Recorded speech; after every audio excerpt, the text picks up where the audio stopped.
Hello दोस्तों, नमस्ते, प्रणाम। मैं मीरा नायर अपने यूट्यूब चैनल में सभी दर्शक को प्रणाम करती हूँ। एक नाच पर का गीत लेके आई हूँ। उठान गीत गा रही है।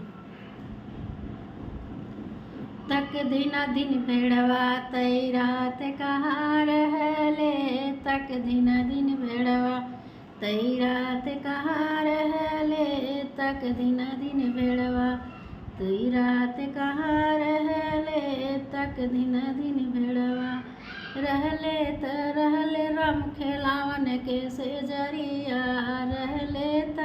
रहले राम खेलावन के से जरिया। झट भेड़वा लिहलस चटक दियना बार के, झट भेड़वा लिहलस चटक दियना बार के, झट भेड़वा लिहलस चटक दियना बार के, झट भेड़वा लिहलस। तक दिन भेड़वा तई रात कहाँ रहले, तक दिन भेड़वा तई रात कहाँ रहले, तक दिन भेड़वा तई रात कहाँ रहले, तक दिन